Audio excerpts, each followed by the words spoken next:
Hello Year 13 and welcome to this YouTube clip to talk about your Unit 4 Population and Environment mock examination. Please make sure you use a copy of the mark scheme and use that with your question paper whilst we go through the answers. Okay, so looking at the first question is asking about demographic transition related to birth rates, death rates and the size of population. So the first question is definitely what I would call a learn and churn answer. So it's asking you to describe the changes that occur in the birth and death rates during demographic transition. Over time, what will occur is that both the birth rate and the death rate will fall. So you need to mention birth rate and death rate falling. Okay.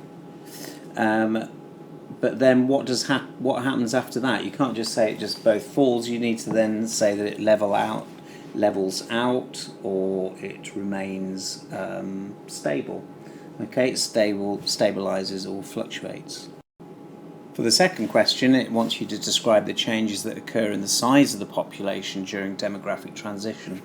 And basically, you need to say that the population increases and then again levels out.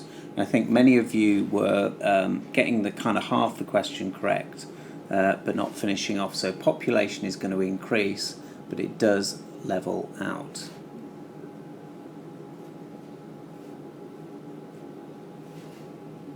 Next question is showing a survival curve for males and females, and it's a maths related question.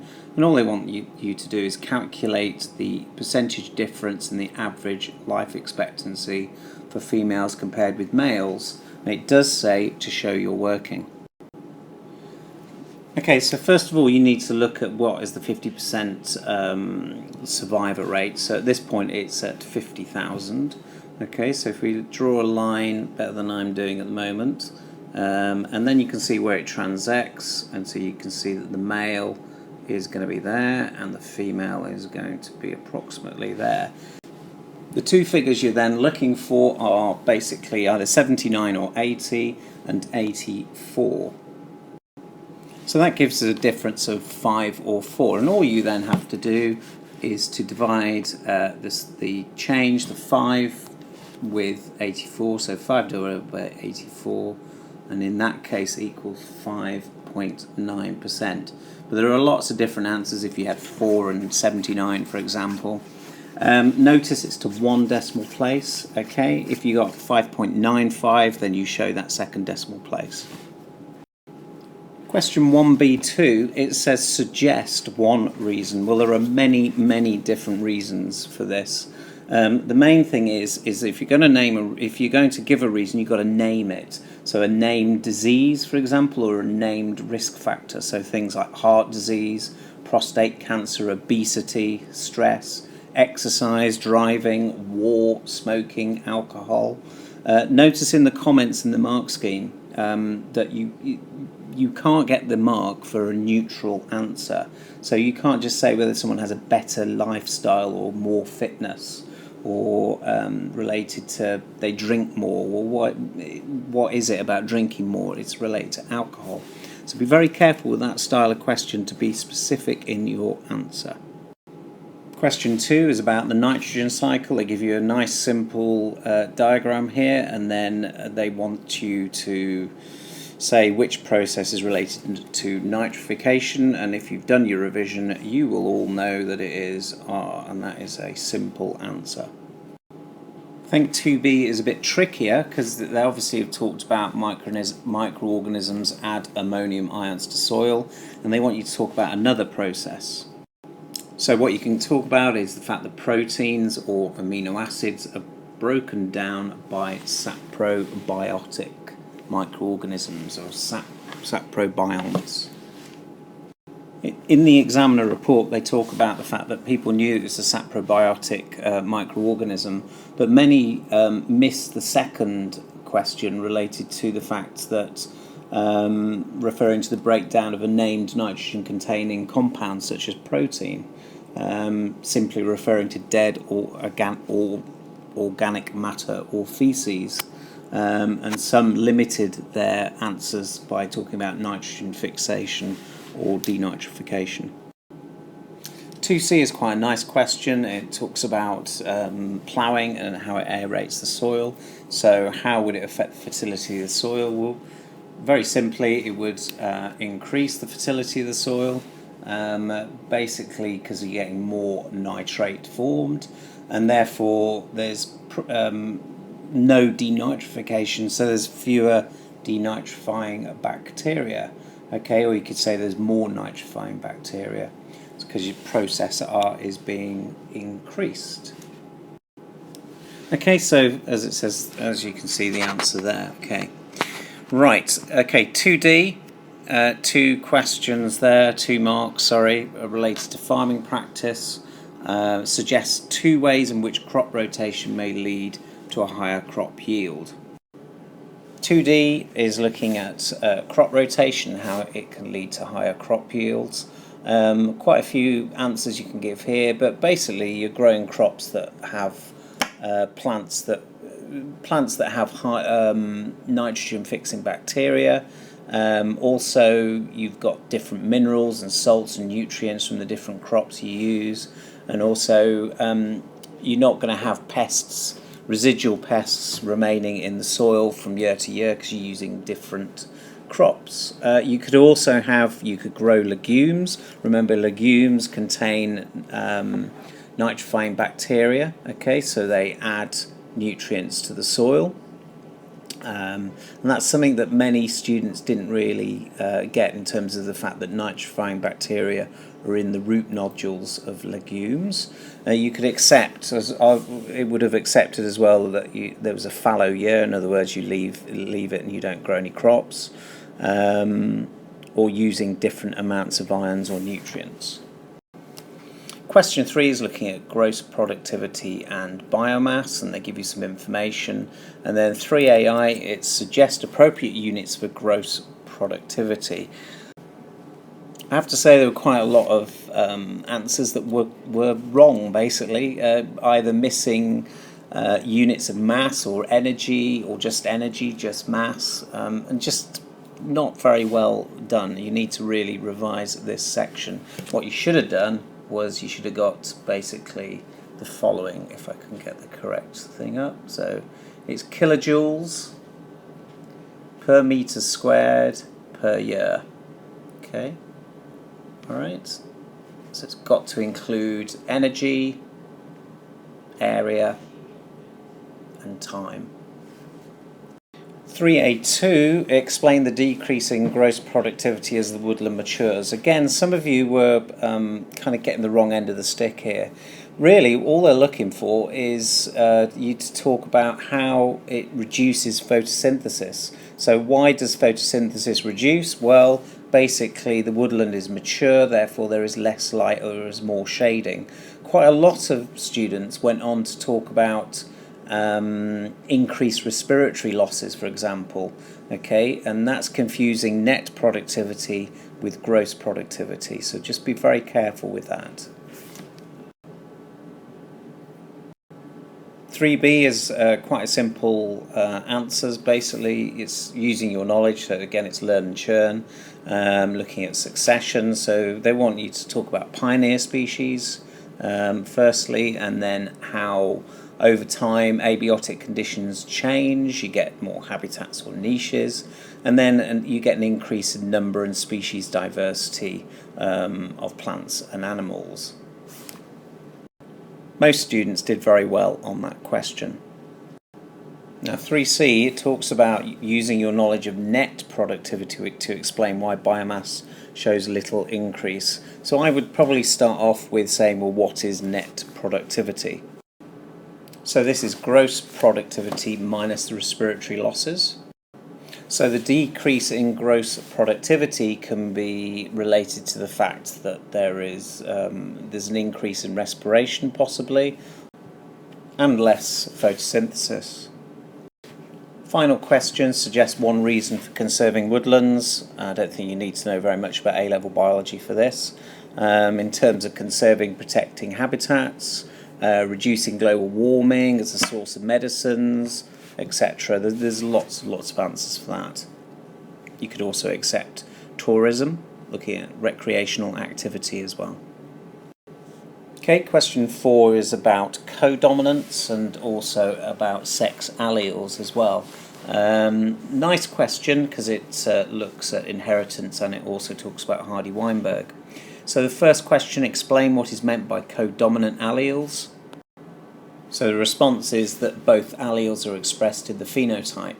I did notice again when marking that many students were writing lots and lots of information when all it needs is a short, sharp, kind of detailed answer. 4b looks at looking at the stem of the question. It talks about male cats with a tortoiseshell phenotype do not usually occur. Basically, a male cat will only possess one allele. The Y chromosome doesn't carry that allele, and therefore the male cat cannot be heterozygous. Question 4c is looking at doing a cross between a tortoiseshell female with a black male, doing a genetic diagram. This was very well answered by the vast majority of students, understanding what the genotype was, using the Punnett square diagram to show that. One of the key things then, the phenotype, some of you forgot to put the sex of the cat, and therefore your ratio of phenotypes came out as 1:1, which is incorrect. Okay, so you need to make sure that you put the sex of the cats, and then you would have got the ratio of basically 1:1:1:1. Okay, so I think most of you, as I said, got that correct. Well done. Okay, so you can see from the Punnett square, that gives the genotype. The phenotype, remember, is a tortoiseshell female, black female, ginger male, black male. This question was asking you to work out, using Hardy-Weinberg equation, the frequency of recessive alleles for the gene. And it does tell you that 19% of cats had extra toes, they had polydactyly. So basically, if you think about it, the cats, you had heterozygous dominant or homozygous dominant, and that equaled 19%. So in terms of our equation, that includes p squared, and that's pq plus q squared. So we need to find q squared. So we know p plus q equals 1, so therefore we can say 0.19 plus q squared will equal 1. So therefore it must be 0.81, so that's q squared. Okay.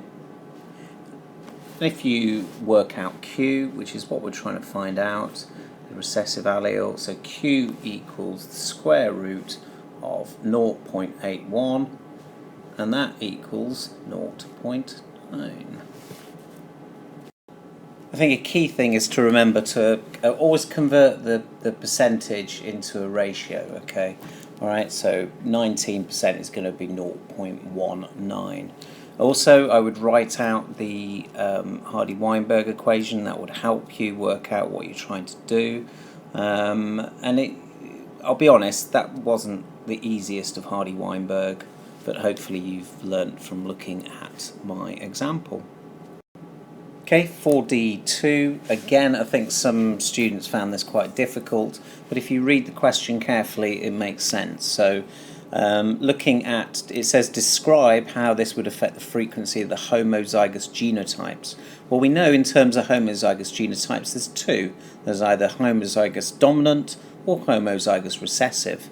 Therefore we know polydactyly is caused by a dominant gene, therefore we know that homozygous dominant increases and homozygous recessive decreases. And it's important you talk about both genotypes. Notice in the question it does say genotypes, okay? So read the question really carefully.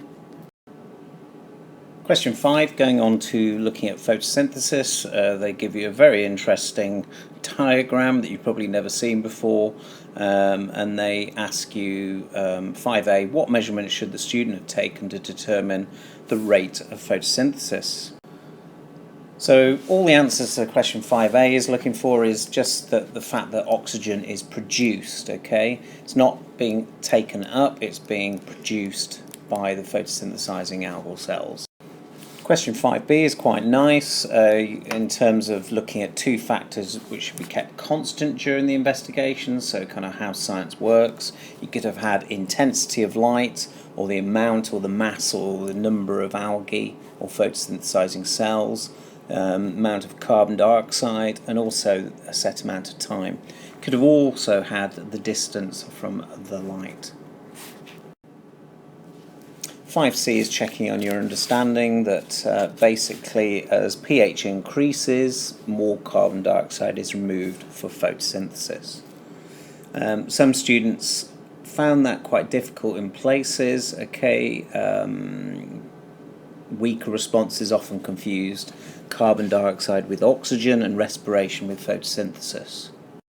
Question 5d, it gives you a graph showing the rate of photosynthesis and the wavelength of light, and they're talking about suggesting and explaining why the rate of photosynthesis was low between 525 nanometers and 575. To gain full marks in this question, you need to link the fact that there's less absorption in terms of the plant, less absorption due to a decrease in the light-dependent reaction. Or you could suggest that the wavelengths reflected represented the green light at this wavelength of light. Okay, question 6 is very much related to respiration. 6a, a nice opening question, checking again your understanding of your knowledge of acetyl coenzyme A and how it's formed in the link reaction. So to get the 2 marks, they're really looking for you to understanding that pyruvate, there's oxidation occurring and hydrogen is removed from pyruvate and carbon dioxide is released, and the addition of coenzyme A. 6b, they give you quite a bit of information in the stem of the question, and they're talking about the fact that the reaction between acetyl coenzyme A and oxyl acetate is to form 6-carbon citrate is enzyme related. So it's talking about enzymes here more than anything, and it's asking mainly how do you know how does it enable acetyl coenzyme A to then bind to the enzyme. Well, in terms of the enzyme, it's the shape of the active site is being changed. So the active site is moulding around the substrate, okay? So therefore it's now complementary. Alright, so you could also say that there's a change in the tertiary structure affecting the active site. Key thing here is to look for the clues. This looks a very complicated question, but when you look at the clues, for example, it talks about enzyme catalyzed by enzyme reactions, okay? So it's very much, you know, if you look at that answer, you will know the answer, but you've got to look at the clues in the question. Case 6b II, it talks about succinyl coenzyme A, and I'm pretty sure we haven't really discussed that, but it does give you a clue. It says it has a very similar shape to acetyl coenzyme A, and it talks about how this succinyl coenzyme A could control the rate of the reaction. And really it's looking at the fact that it's a competitive inhibitor. Okay, so I know that's kind of synoptic in certain elements, but it's a competitive inhibitor which then prevents the enzyme substrate complex forming. So be aware that they may talk about other aspects from your learning in different topics.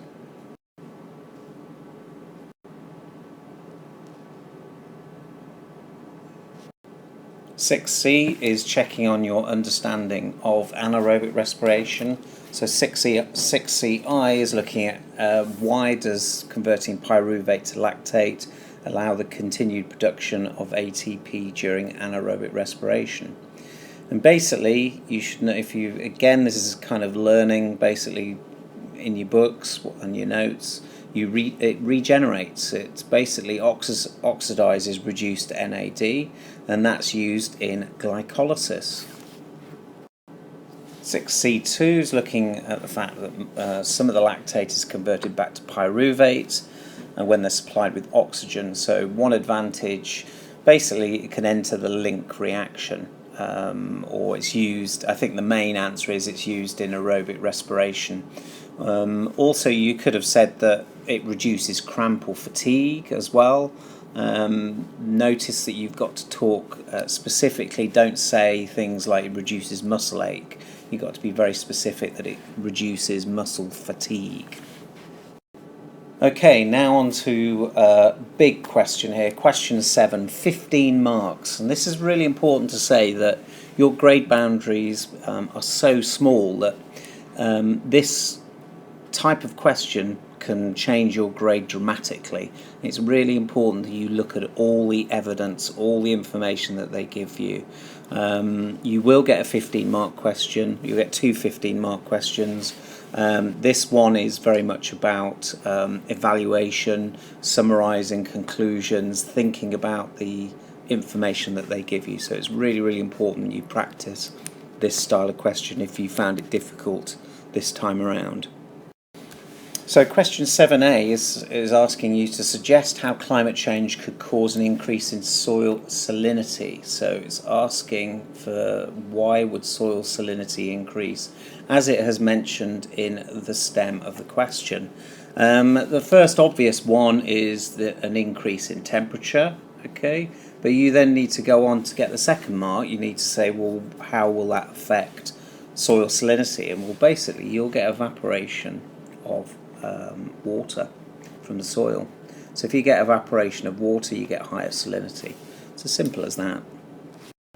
Question 7b, it asks, explain why crop plants do not grow when soil salinity is 2% or higher. Now, this type of question is, on the face value, if you're in an exam, I can understand why this might confuse you. But you've just said previously about the fact that with soil salinity there's an evaporation of water, so you need to think, well, if there's less water in the soil, then if it's to do with water, my first thing is my first kind of thought is water, movement of water has to be something to do with osmosis.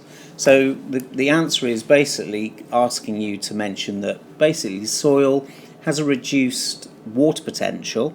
So you need to mention water potential, okay? And the plant itself has a higher water potential. Therefore, through osmosis, you'll get movement of water, diffusion of water from the plant into the soil, okay? So this answer here, this is sufficient to get the 2 marks. Again, I did notice many of you were writing many more lines of text to try and explain. You could also say that plants or crops take up less water, which is fine, but that's the general answer, and you need to kind of think a bit outside the box when you're answering that style of question. Okay, so 7c. Now here is, in the exam, this is where you need to spend a tiny bit of time looking at the information. They give you a lot of information about cucumbers that are grown in soil with salinity at 1.5%. And then they talk about a fungal disease, CFRR, and they talk about 4 species of bacterium being used as a biological agent. So there's lots and lots of things going on in this question.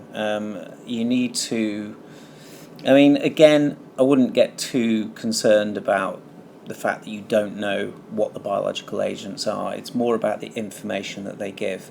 They then talk a bit about the methodology of how they got the results. Okay, and they talk about the treatments. Cucumber seeds were coated in one of the 4 species of bacterium. And they talk about control as well. So there's lots and lots of information there. They also have some statistics as well. So expect stats within your paper, okay? So here they've got standard error, okay, between them. But you need to spend a tiny bit of time working out what's going on in the data. Okay, so first question 7CI, explain why the CFRR fungus was isolated from several cucumber plants and why these plants were grown in salinated soil. Well, what they were looking for here was the key thing there, as I said, is several cucumber plants.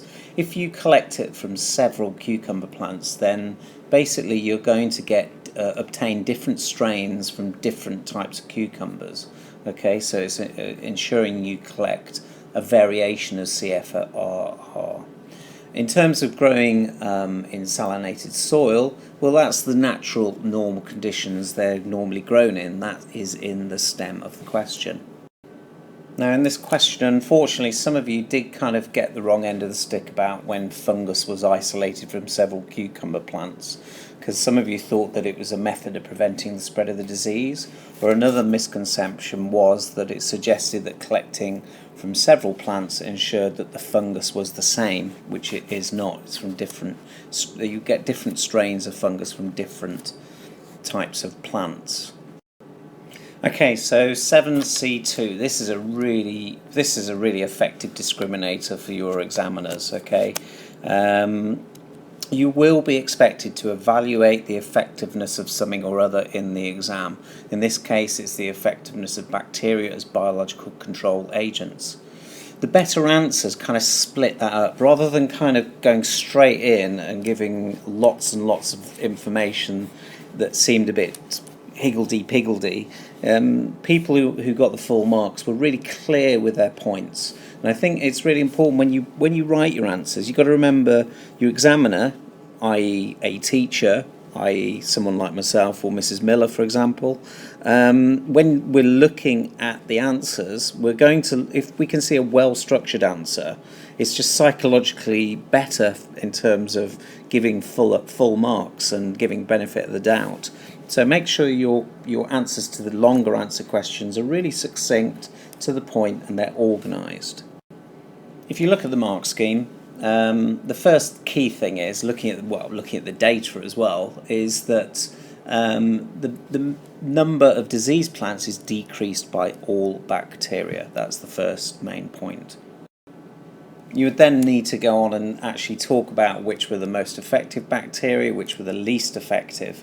So in this case, you again, if you look at the mark scheme, you don't need to put Serratica rhizophylla. You put S. rhizophylla is most effective and S. plymoutheca is least effective. So you want, that's an evaluation, isn't it? It evaluates rather than just saying one or the other. The next big thing is talking about the standard error. They wouldn't be showing standard error bars unless they wanted you to discuss them.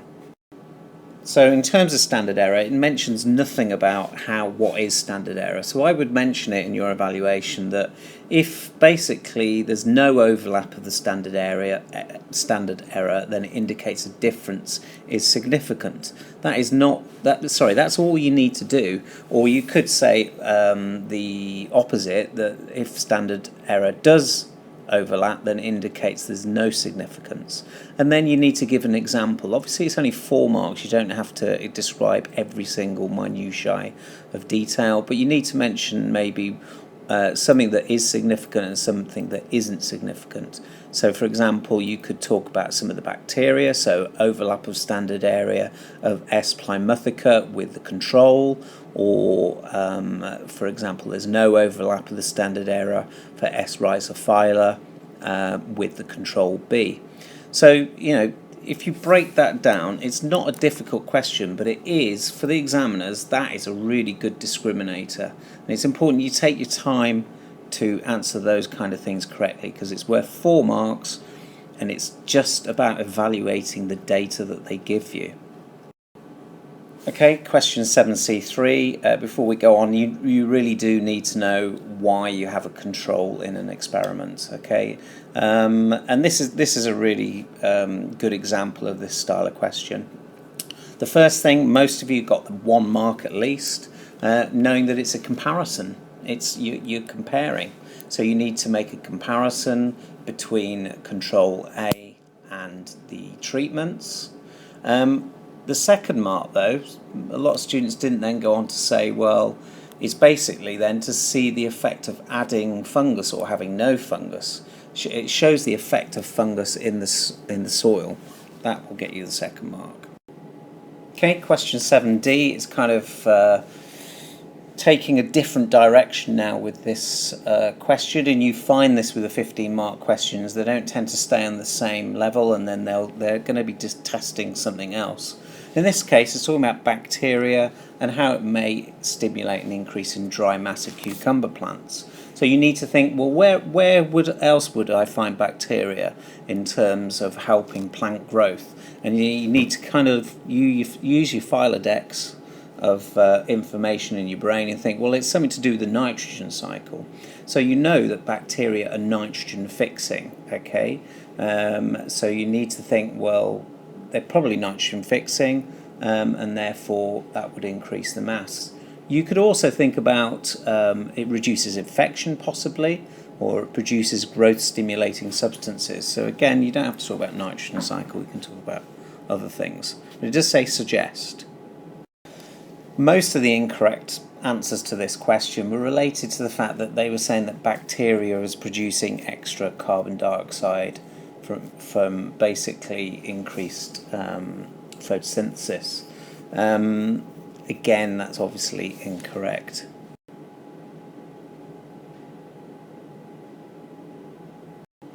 Final question, 7D2, it's talking about growing cucumbers and plants in pots. They're saying that they remove the weeds. Why did they remove these weeds? Well, we know weeds are going to compete, well, plants are going to compete for different things, so you can say that they compete for minerals, salts, ions, nutrients or light. But then again, remember, it's 2 marks, so what effect would that have? Again, lots of people miss this second mark, and it's just simply saying that it would reduce the dry mass of the cucumber, because obviously they're taking the nutrients away from the cucumber.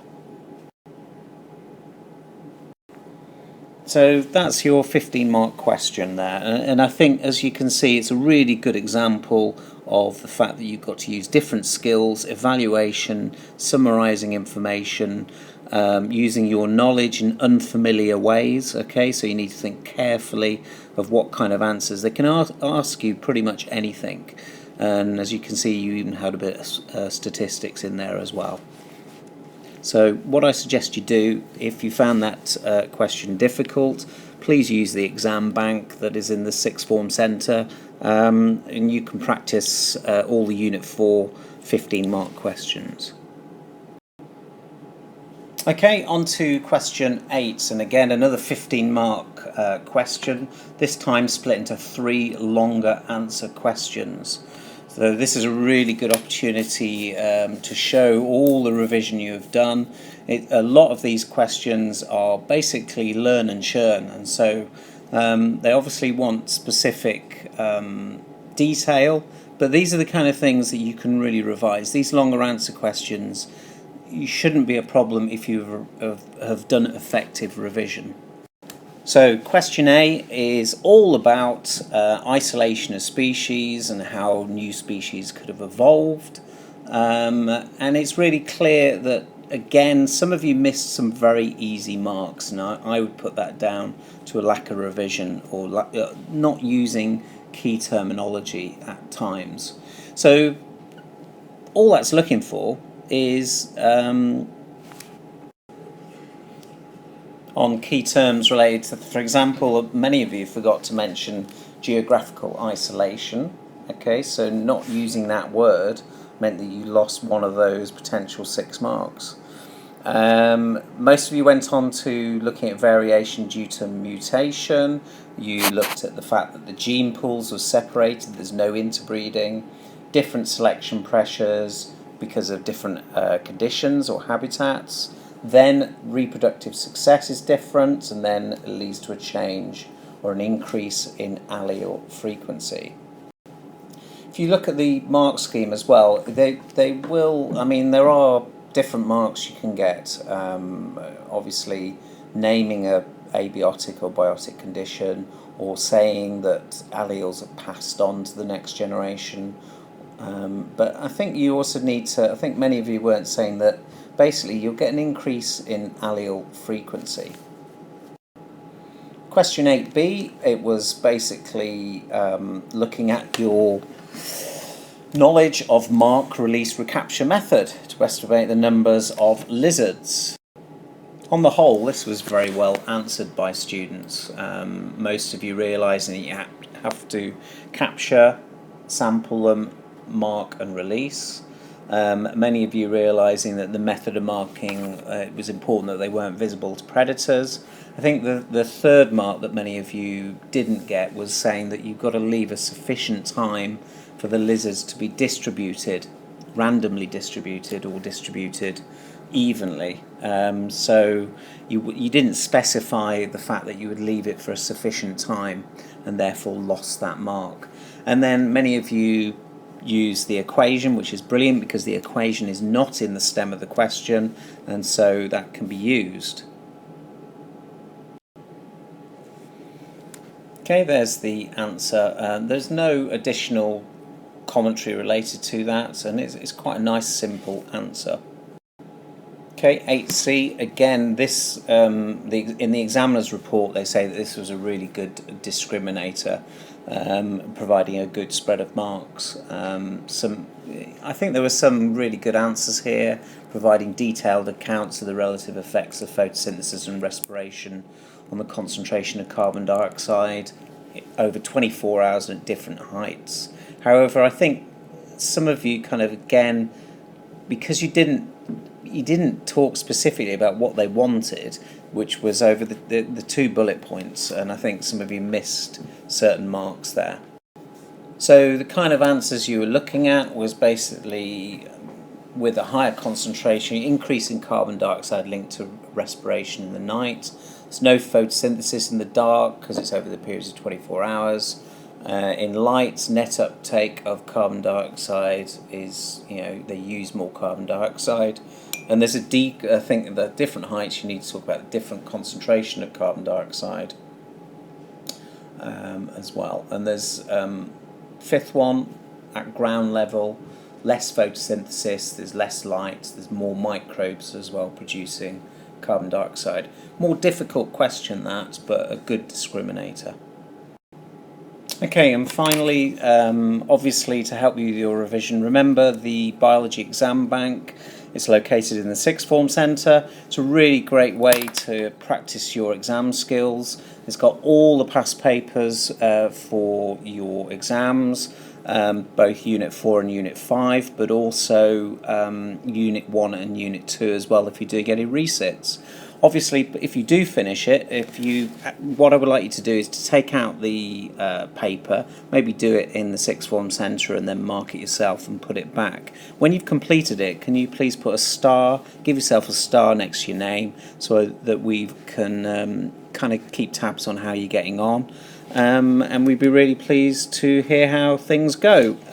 So good luck, and if you've got any questions, please do speak to your teachers. Okay, bye-bye.